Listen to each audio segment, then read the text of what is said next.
माननीय अध्यक्ष महोदय जी, आज आपने मुझे इस सभा में बोलने का मौका दिया, इसके लिए मैं आपकी बहुत बहुत आभारी हूँ। सबसे पहले जो सुरक्षाकर्मी, जो जवान अफसर 13 दिसंबर को संसद की सुरक्षा के लिए शहीद हुए, उनके प्रति मैं श्रद्धांजलि व्यक्त करना चाहती हूँ। महोदय, हजारों साल पुरानी हमारी देश की, धर्म की एक पुरानी परंपरा रही है।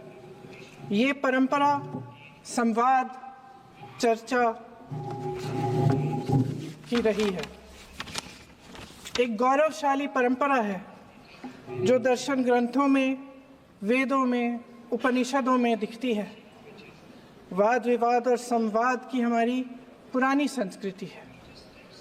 अलग अलग धर्मों में भी, इस्लाम में, सूफियों में, बौद्ध धर्म में, जैन धर्म में, सिख धर्म में भी ये वाद संवाद, ये चर्चा बहस, इसकी संस्कृति रही है।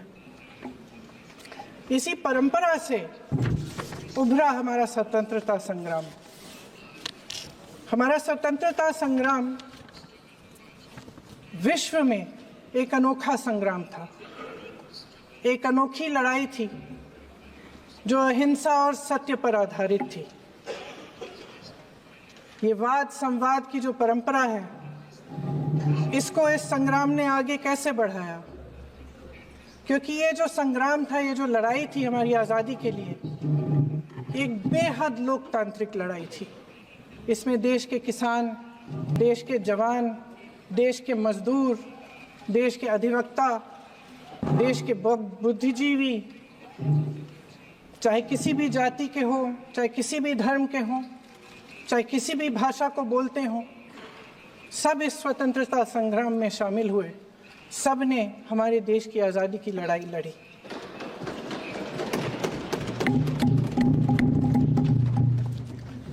और उसी आज़ादी की लड़ाई से एक आवाज़ उभरी जो हमारी देश की आवाज़ थी। वो आवाज़ ही आज हमारा संविधान है। साहस की आवाज़ थी, हमारी आज़ादी की आवाज़ थी, और उसी की गूंज ने हमारे संविधान को लिखा और बनाया। ये सिर्फ एक दस्तावेज नहीं है। बाबा साहेब अम्बेडकर, मौलाना आज़ाद जी, राजगोपालाचारी जी और जवाहरलाल नेहरू जी और उस समय के तमाम नेता, जैसे आपने कहा, इस संविधान को बनाने की जो कार्य में सालों के लिए जुटे रहे।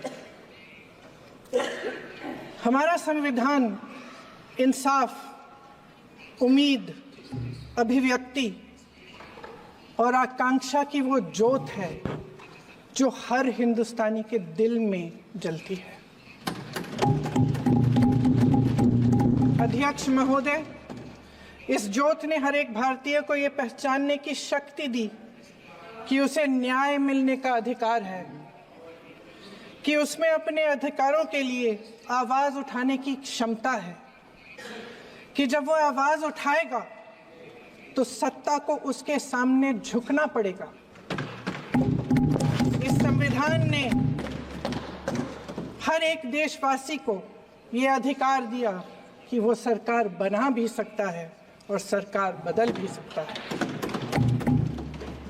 ये ज्योत जो हर हिंदुस्तानी के दिल में जलती है, उसने हर हिंदुस्तानी को ये विश्वास दिया कि देश की संपत्ति में, देश की दौलत में, संसाधनों में उसका भी हिस्सा है, कि उसे एक सुरक्षित भविष्य की उम्मीद का अधिकार है, कि देश बनाने में भी उसकी भागीदारी है।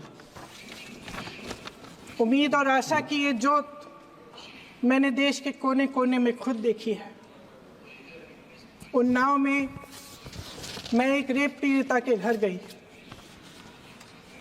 उसे जलाकर मार डाला था।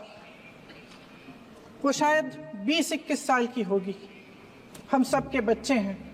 हम सोच सकते हैं कि अगर हमारी बेटी के साथ बार बार बलात्कार हुआ और फिर जब वो अपनी लड़ाई लड़ने के लिए गई तो उसको जलाकर मार डाला गया होता तो हम पर क्या बीतती। मैं उस बच्ची के पिता से मिली। उसके खेत जलाए गए थे, उसके भाइयों को पीटा गया था, उसके पिता को बाहर से घर के बाहर घसीट कर मारा गया था। उस पिता ने मुझे बताया कि बेटी, मुझे न्याय चाहिए। मेरी बेटी अपने एफआईआर को दर्ज करने के लिए जब जिले में गई तो उसको मना किया गया। अगले जिले में जाना पड़ा उसे।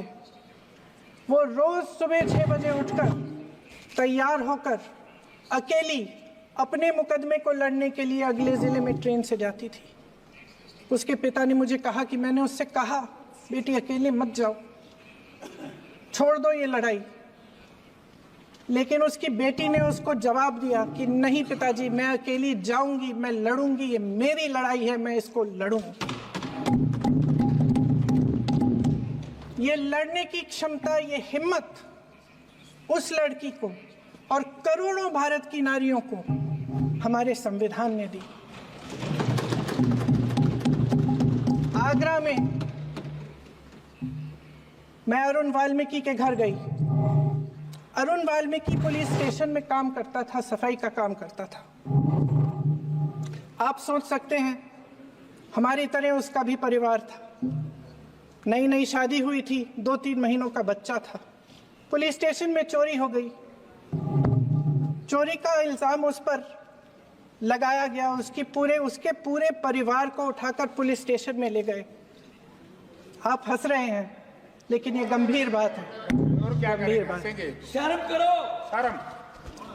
अरुण वाल्मीकि को पीट पीट के मार डाला, उसकी बीवी को पीटा, उसके पिता के नाखून निकाले, उसके पूरे परिवार को पीटा गया।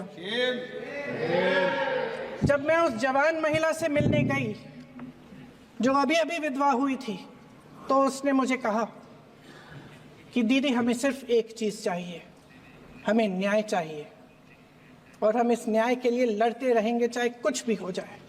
ये हिम्मत उस महिला को हमारे संविधान ने दी।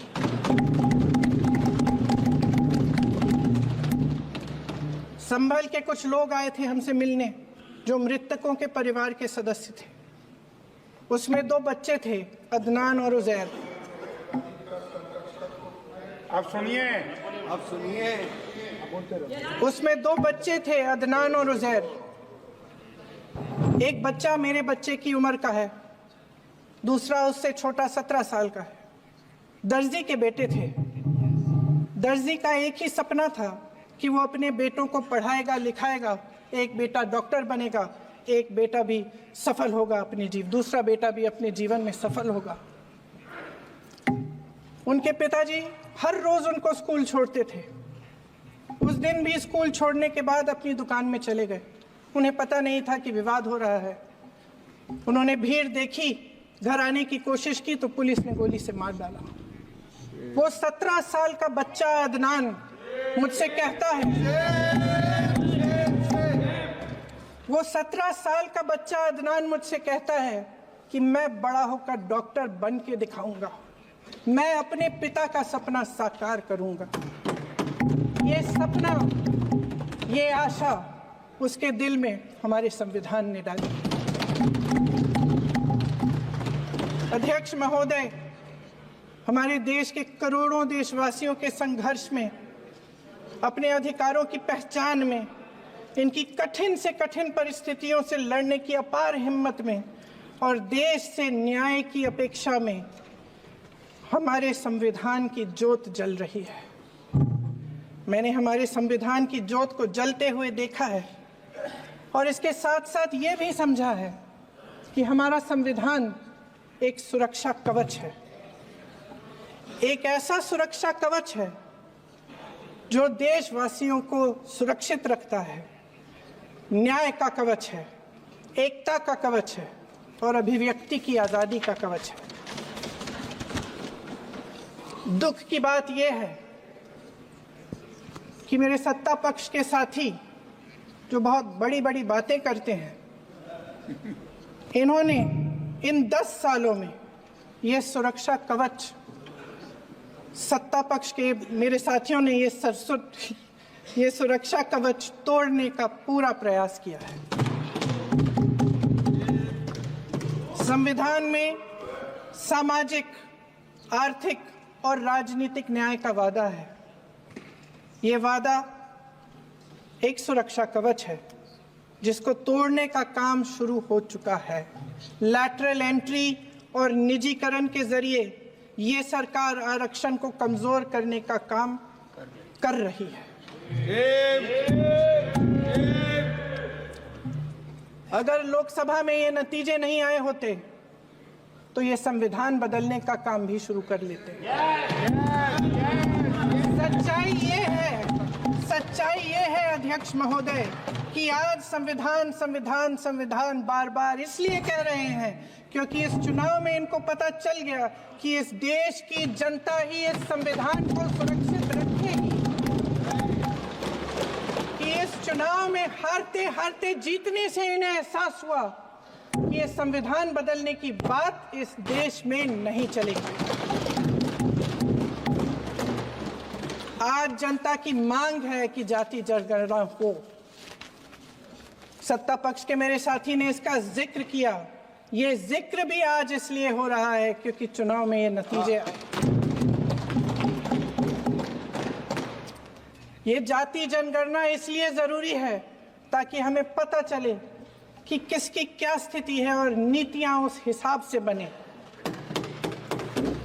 इनकी गंभीरता का प्रमाण ये है कि जब चुनाव में पूरे विपक्ष ने जोरदार आवाज उठाई कि ये जाति जनगणना होनी चाहिए, तो इनका जवाब देखिए। इनका जवाब भैंस चुरा लेंगे, मंगलसूत्र चुरा लेंगे, इनका ये जवाब था। ये गंभीरता है इनकी जाति जनगणना पर। महोदय, हमारे संविधान ने आर्थिक न्याय की नींव डाली, किसानों, गरीबों और को जमीन बांटी, भूमि सुधार किया, जिसका नाम लेने से कभी कभी आप झिझकते हैं और कभी कभी उनका नाम धड़ाधड़ इस्तेमाल किया जाता है अपने आप को बचाने के लिए। उन्होंने HAL, BHEL, SAIL, GAIL, ONGC, NTPC, railways, IIT, IIM, oil refinery, तमाम PSU बनाए। अध्यक्ष महोदय, उनका नाम पुस्तकों से मिटाया जा सकता है, उनका नाम भाषणों से मिटाया जा सकता है, लेकिन जो उनकी भूमिका रही इस देश की आज़ादी के लिए और इस देश के निर्माण के लिए, वो इस देश में से कभी मिटाया नहीं जा सकता। 75 सालों में जनता का भरोसा रहा कि नीतियां बनेंगी तो जनता की भलाई के लिए बनेंगी। जल जंगल जमीन का अधिकार मिला आदिवासी भाई बहनों को। इंदिरा जी ने बैंकों का राष्ट्रीयकरण करवाया, खदानों का राष्ट्रीयकरण कराया। कांग्रेस और यूपीए की सरकारों में शिक्षा का, भोजन का अधिकार मिला। 75 सालों में जनता का भरोसा मिला। पहले संसद चलती थी तो जनता की उम्मीद होती थी कि सरकार महंगाई और बेरोजगारी पर चर्चा करेगी, कोई उपाय निकालेगी, कोई रास्ता निकालेगी। लोग मानते थे कि अगर कोई नई आर्थिक नीति बनेगी तो देश की अर्थव्यवस्था को मजबूत बनाने के लिए बनेगी, तो भारतीय बाजार को मजबूत बनाने के लिए बनेगी, उनके भविष्य को मजबूत बनाने के लिए बनेगी। किसान और आदिवासी भाई बहन भरोसा करते थे कि यदि जमीन के कानून में संशोधन होगा तो उन्हीं की भलाई के लिए होगा। आप नारी शक्ति की बात करते हैं। आज चुनाव की वजह से शायद इतनी बातचीत हो रही है नारी शक्ति के बारे में, क्योंकि हमारे संविधान ने महिलाओं को यह अधिकार दिया उनकी शक्ति को परिवर्तित किया वोट में, और आज आपको पहचानना पड़ रहा है कि महिलाओं के बिना, कि नारी शक्ति के बिना ये सरकारें नहीं बन सकती हैं। इसीलिए आज आप नारी शक्ति की बातें दोहरा रहे हैं। जो आप नारी शक्ति का अधिनियम लाए हैं उसको लागू क्यों नहीं करते? वो 10 साल बाद लागू क्यों होगा? क्या आज की नारी 10 साल इंतजार करेगी उसके लागू करने के लिए? क्या बात है, क्या बात है।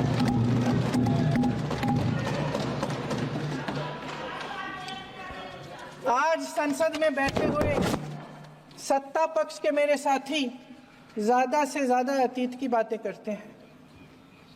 1921 में क्या हुआ, कब हुआ, नेहरू जी ने क्या किया? अरे वर्तमान की बात करिए, देश को बताइए आप क्या कर रहे हैं, आपकी जिम्मेदारी क्या है? कि सारी जिम्मेदारी जवाहरलाल नेहरू की है। अध्यक्ष महोदय जी, ये सरकार आर्थिक न्याय का सुरक्षा कवच तोड़ रही है। आज संसद में बैठी ये सरकार बेरोजगारी और महंगाई से जूझ रही हमारी जनता को क्या राहत दे रही है? कृषि के कानून भी बड़े बड़े उद्योगपतियों के लिए बन रहे हैं। सही एमएसपी को छोड़िए, डीएपी तक नहीं मिल रहा है।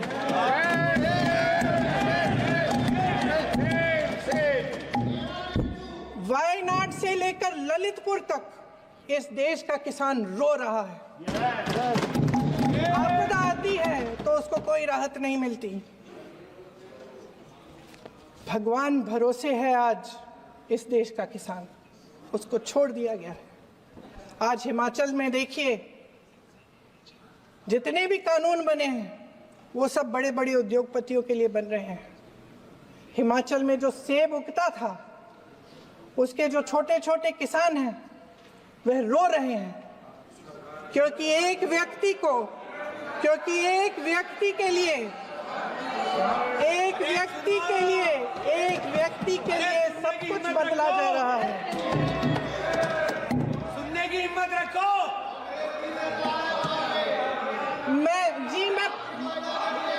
अध्यक्ष महोदय जी,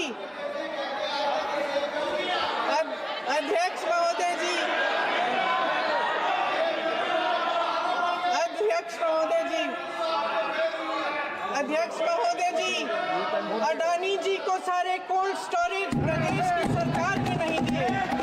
अडानी जी को सारे कोल्ड स्टोरेज आपकी सरकार ने दिए। देश देख रहा है कि एक व्यक्ति को बचाने के लिए 142 करोड़ देश की जनता को नकारा जा रहा है। सारे बिजनेस, सारे संसाधन, सारी दौलत, सारे मौके एक ही व्यक्ति को सौंपे जा रहे हैं। सारे बंदरगाह, एयरपोर्ट्स, सड़कें, रेलवे का काम, कारखाने, खदाने, सरकारी कंपनियां सिर्फ एक व्यक्ति को दी जा रही है। जनता के मन में हमेशा ये विश्वास होता था कि अगर कुछ नहीं है तो संविधान हमारी सुरक्षा करेगा, मगर आज आम लोगों के बीच ये धारणा बनती चली जा रही है कि सरकार सिर्फ अडानी जी के मुनाफे के लिए चल रही है। देश में बहुत तेजी से गैर बराबरी बढ़ रही है। जो गरीब है वो और गरीब हो रहा है, जो अमीर है वो और अमीर हो रहा है। इस सरकार ने आर्थिक न्याय की भी सुरक्षा कवच तोड़ दिया है। राजनीतिक न्याय की जब बात होती है, मेरे सत्ता पक्ष के साथी आज खड़े हुए और तमाम गिनती करने लग गए कि ऐसा हुआ वैसा हुआ, 1975 में जो हुआ, तो सीख लीजिए ना, आप भी सीख लीजिए। आप भी अपनी गलतियों के लिए माफी मांग लीजिए। आप भी बैलेट पे चुनाव कर लीजिए। दूध का दूध का पानी हो जाएगा। आप राजनीतिक न्याय की बात करते हैं, सरकारों को पैसों के बल पर गिरा देते हैं।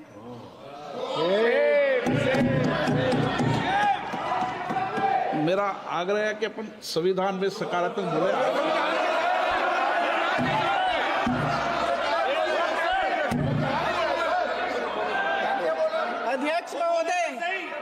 अध्यक्ष महोदय, सत्ता पक्ष के हमारे साथी ने एक उदाहरण दिया उत्तर प्रदेश की सरकार का, तो मैं भी एक उदाहरण दे देती हूँ महाराष्ट्र की सरकार का। मैं भी एक उदाहरण दे देती हूँ हिमाचल की सरकार को तोड़ने की कोशिश किसने की, पैसों के बल पे की, गोवा की सरकार। तमाम उदाहरण है। राजस्थान की क्या ये सरकारें जनता ने नहीं चुनी थी? क्या संविधान इन पर लागू नहीं था?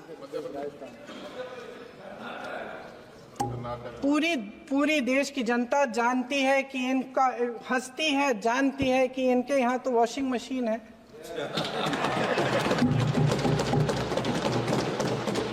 तो यहाँ से वहां जाता है वो धुल जाता है। इस तरफ दाग, उस तरफ स्वच्छता। और मेरे कई ऐसे साथी हैं जो इस तरफ होते थे उस तरफ चले गए, मुझे दिख भी रहे हैं, वॉशिंग मशीन में शायद धुल गए हैं। अध्यक्ष महोदय, जहां भाईचारा और अपनापन होता था, जहां हमारे संविधान ने एकता का सुरक्षा कवच दिया था, वहां शक और घृणा के बीज बोए जा रहे हैं। एकता का सुरक्षा कवच तोड़ा जा रहा है। प्रधानमंत्री जी यहाँ सदन में संविधान की किताब को यूं माथे से लगाते हैं, लेकिन संभल में, हाथरस में, मणिपुर में जब न्याय की गुहार आती है, उठती है, तो उनके माथे पे शिकन तक नहीं आता।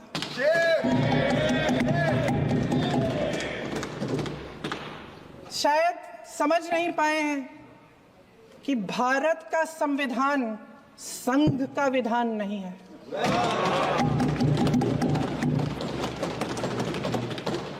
भारत के संविधान ने हमें एकता दी, हमें आपसी प्रेम दिया। उस मोहब्बत की दुकान जिस पर आपको हंसी आती है, उसके साथ करोड़ों देशवासी चले। करोड़ों देशवासियों के दिल में एक दूसरे के लिए प्रेम है, घृणा नहीं है।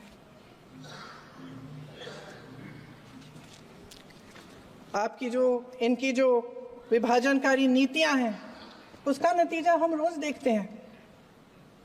राजनीतिक फायदे के लिए संविधान को छोड़िए, देश की एकता को भी ये रख नहीं सकते, इसकी सुरक्षा नहीं कर सकते। हमने संभल में देखा, मणिपुर में देखा। दरअसल इनका कहना है कि अलग अलग इस देश के अलग अलग हिस्से हैं,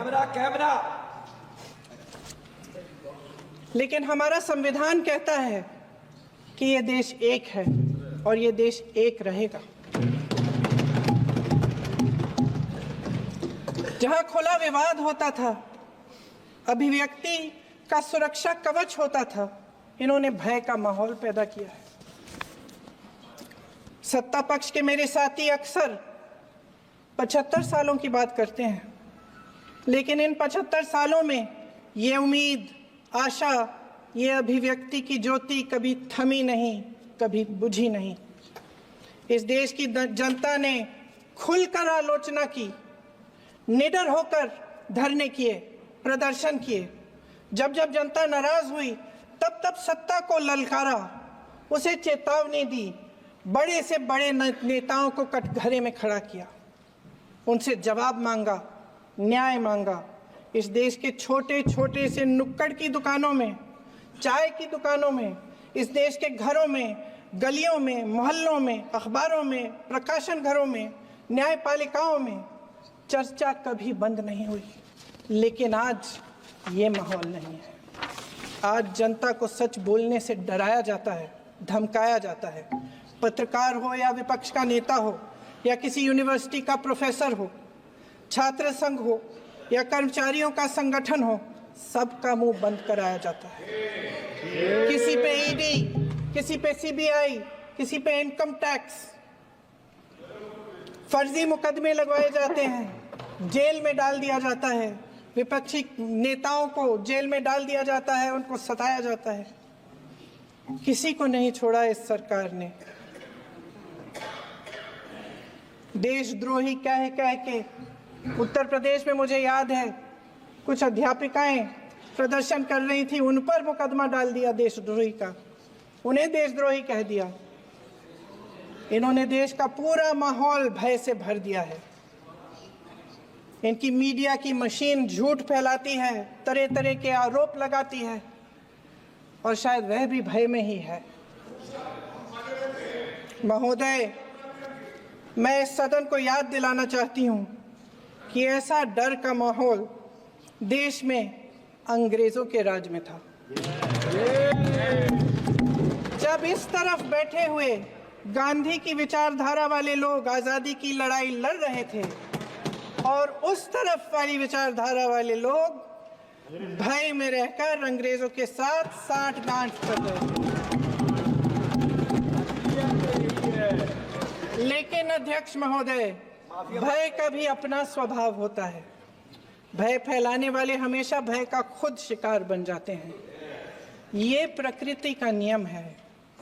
आज इनकी भी यही हालत हो गई है। भय फैलाने के इतने आदी हो गए हैं कि खुद भय में रहने वाले हैं।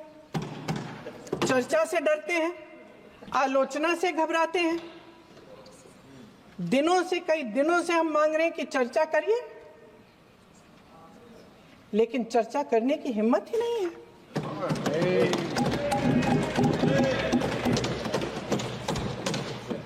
एक कहानी होती थी अध्यक्ष महोदय, शायद बचपन में आपने भी सुनी होगी।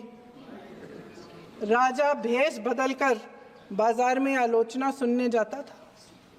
ये सुनने जाता था कि प्रजा मेरे बारे में क्या कह रही है, मैं सही रास्ते पे चल रहा हूं कि नहीं।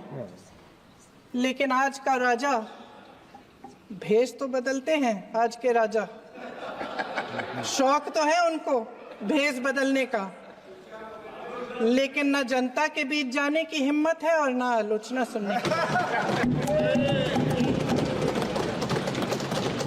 महोदय, मैं तो सदन में नहीं हूं।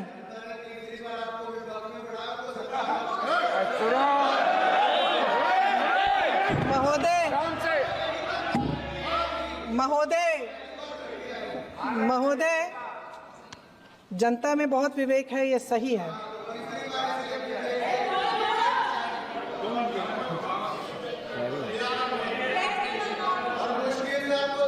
अच्छा महोदय, मैं सदन में नहीं हूँ, कुछ हाँ ठीक है, मैं सदन में नहीं हूँ, मात्र 15 दिनों से आ रही हूँ। लेकिन मुझे ताज्जुब होता है कि इन 15 दिनों में इतनी बड़े इश्यूज हैं, इतनी बड़ी बातें हैं, प्रधानमंत्री जी मात्र एक दिन के लिए शायद 10 मिनट के लिए दिखे हैं सब।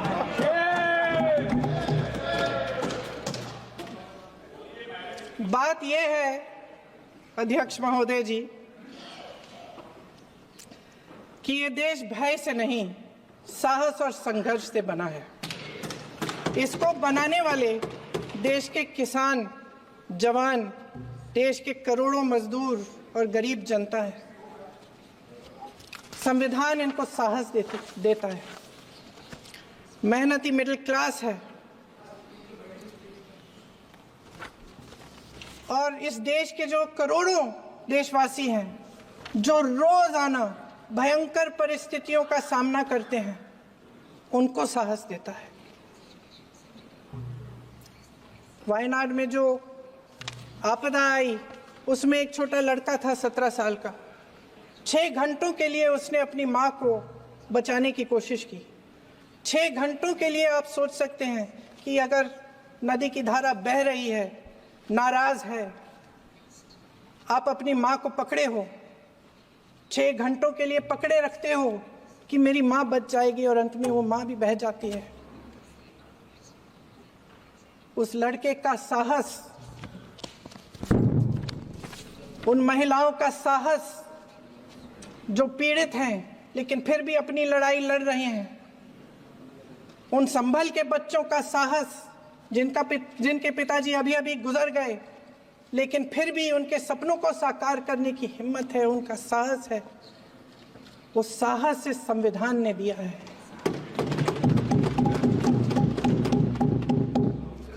वो आत्मविश्वास से संविधान ने दिया है।